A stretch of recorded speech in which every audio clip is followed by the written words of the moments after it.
सातवां अध्याय। संध्या की आत्माहुति। ब्रह्मा जी कहते हैं, नारद, जब भगवान शिव देवी संध्या को वरदान देकर वहां से अंतर्धान हो गए, तब संध्या उस स्थान पर गई जहां पर मुनि मेधातिथि यज्ञ कर रहे थे। उन्होंने अपने हृदय में तेजस्वी ब्रह्मचारी वशिष्ठ जी का स्मरण किया तथा उन्हीं को पति रूप में पाने की इच्छा लेकर संध्या महायज्ञ की प्रज्वलित अग्नि में कूद गई। अग्नि में उसका शरीर जलकर सूर्य मंडल में प्रवेश कर गया। तब सूर्य ने पितरों और देवताओं की तृप्ति के लिए उसे दो भागों में बांटकर रथ में स्थापित कर दिया।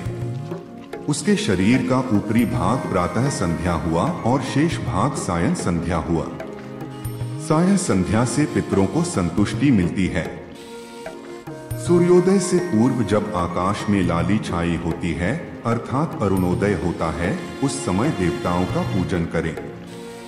जिस समय लाल कमल के समान सूर्य अस्त होता है अर्थात डूबता है, उस समय पितरों का पूजन करना चाहिए। भगवान शिव ने संध्या के प्राणों को दिव्य शरीर प्रदान कर दिया। जब मेधातिथि मुनि का यज्ञ समाप्त हुआ, तब उन्होंने एक कन्या को, जिसकी कांति सोने के समान थी, अग्नि में पड़े देखा। उसे मुनि ने भली प्रकार स्नान कराया और अपनी गोद में बैठा लिया। उन्होंने उसका नाम अरुंधति रखा। यज्ञ के निर्विघ्न समाप्त होने और पुत्री प्राप्त होने के कारण मेधातिथि मुनि बहुत प्रसन्न थे। उन्होंने अरुंधति का पालन आश्रम में ही किया। वह धीरे धीरे उसी चंद्रभागा नदी के तट पर रहते हुए बड़ी होने लगी। जब वह विवाह योग्य हुई तो हम त्रिदेव ब्रह्मा, विष्णु और महेश ने मेधा मुनि से बात कर उसका विवाह मुनि वशिष्ठ से करा दिया। मुने, मेधातिथि की पुत्री महासाध्वी अरुंधति अति पतिव्रता थी।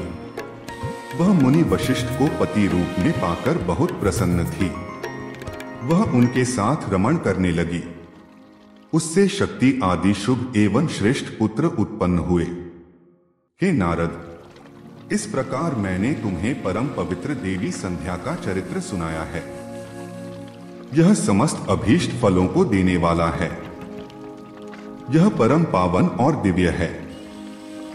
जो स्त्री पुरुष इस शुभ व्रत का पालन करते हैं, उनकी सभी कामनाएं पूरी होती हैं।